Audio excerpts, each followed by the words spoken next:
শুভ সকাল বন্ধুরা, দোলন simple housewife চ্যানেলের 222 নম্বর ভিডিওতে তোমাদের সবাইকে স্বাগত। যে যেখান থেকেই আমার ভিডিওটি দেখছো না কেন, আশা করছি তোমরা সবাই অনেক অনেক ভালো আছো। আর তোমাদের আশীর্বাদে আমরাও কিন্তু অনেকটাই ভালো আছি। তো বন্ধুরা, আজ শনিবার আর এখন বাজে প্রায় 6:30 মতো।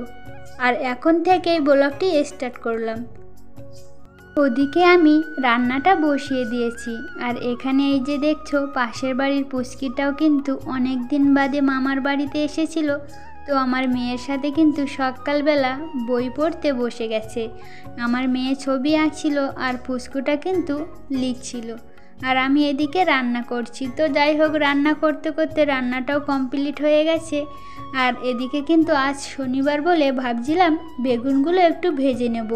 তো নিরামিষ দেখলে সবই রান্না করেছি, আর আমার ছেলে না বেগুন ভাজাও পছন্দ করে না, বা রান্না করলেও পছন্দ করে না। তো বলছিল বেগুন পোড়া খাওয়ার জন্য, তার জন্যই কিন্তু বেগুন দুটো একটু পুড়িয়েছি। সেগুলোই দিয়ে খাওয়া দাওয়া কমপ্লিট হয়ে গেছে।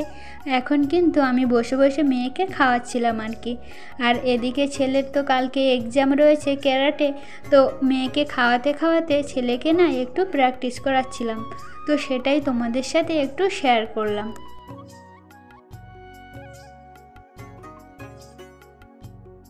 আর জানো তো বন্ধুরা, আমার ছেলে কিন্তু ভীষণ দুষ্টু।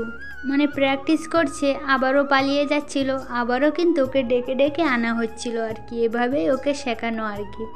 তো ও শুধু মানে ক্যারাটেই বলে না, ওকে পড়াশুনো করাতে গেলেও কিন্তু সেম, বারবার বাইরে যাব, জল খাবো, এই রকম বলে বলে কিন্তু বাইরে বের হয়। আবারও ডেকে ডেকে ওকে আনতে হয় পড়ানোর জন্য।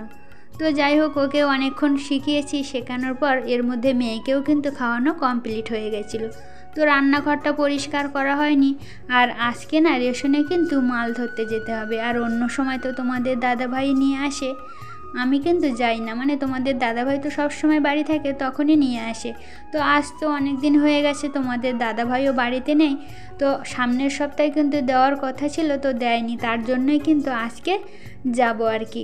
তো 20 কিলো করে চাল পাই আমরা, তো আমি তো একা বয়ে নিয়ে আসতে পারবো না, তাই তোমাদের দাদাভাই সাইকেলটাই কিন্তু নিয়ে যাব। তো রান্নাঘরটা পরিষ্কার করে নিয়ে মুছেও নিয়েছি। এবার না মেয়েকে পাশের বাড়ি ওই যে পুচকুটা এসেছে বলছিলাম, ওর মার কাছে কিন্তু রেখে এসেছি। ওরা দুজন খেলা করবে।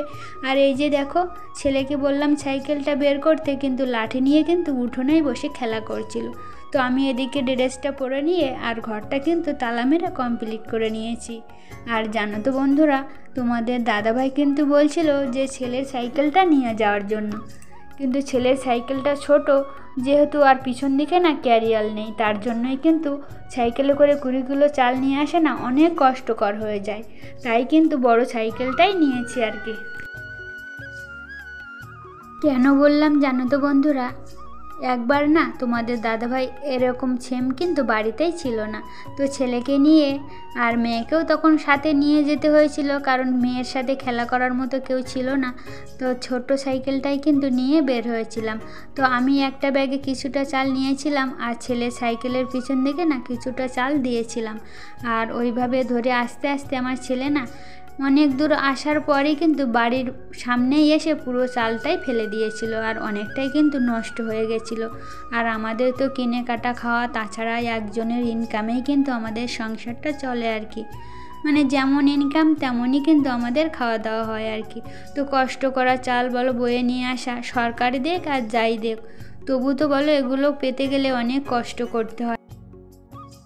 তো যাই হোক বন্ধুরা, কথা বলতে বলতে আমি কিন্তু রেশন দোকানের সামনেই চলে এসেছি।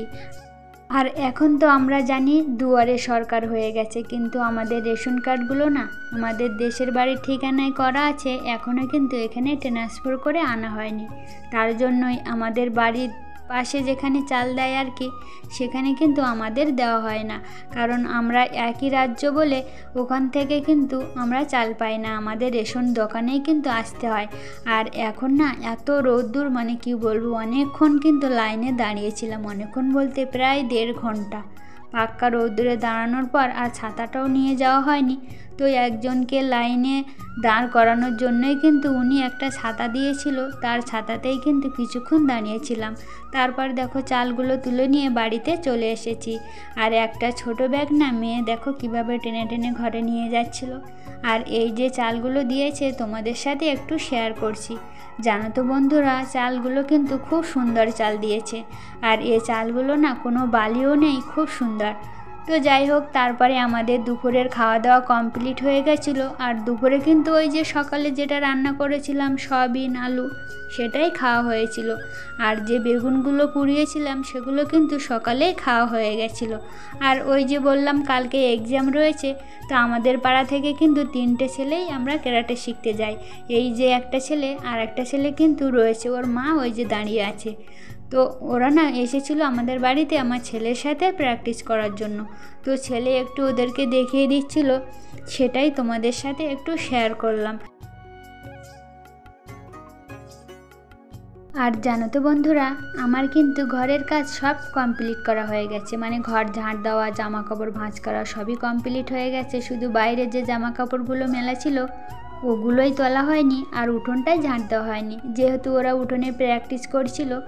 আর ওই যে অয়নের মা চলে এসেছিল জল আনতে যাওয়ার জন্য, তো ওকে বললাম তুমি একটু দাঁড়িয়ে থাকো, এদের প্র্যাকটিসটা কমপ্লিট হয়ে গেলে উঠোনটা ঝাঁট দিয়ে জামা কাপড় তুলে নিয়ে তারপরে যাব আর কি। তার জন্যই কিন্তু ওর মা দাঁড়িয়েছিল।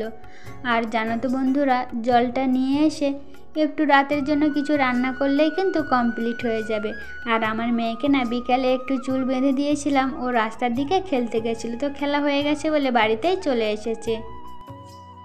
এখন বাজে সন্ধ্যে 6:30, আর আমাদের কিন্তু বিকালে জল এনে সব কাজবাজ কমপ্লিট হয়ে গেছে, এমনকি সন্ধ্যে বাতিও দেওয়া হয়ে গেছে। তো সেগুলো তোমাদের সাথে আর শেয়ার করলাম না। আর আজকে যেহেতু শনিবার নিরামিষ, তার জন্যই কিন্তু প্রতি শনিবারে করে একটু করে রাতে পায়েস রান্না করা হয়। তো সেটা তোমাদের সাথে কোনো দিনও শেয়ার করা হয় না। আর কালকে না ছেলেকে নিয়ে ক্যারাটে শেখাতে যাব বলে তার জন্যই কিন্তু একটু ছোলা ভিজিয়ে দিয়েছিলাম। তো যাই হোক বন্ধুরা, আজকের ভিডিওটি এখানেই শেষ করছি। তোমাদের সাথে দেখা হবে পরের নতুন একটা ভিডিওতে। সবাই ভালো থেকো আর নিজের খেয়াল রেখো। শুভরাত্রি।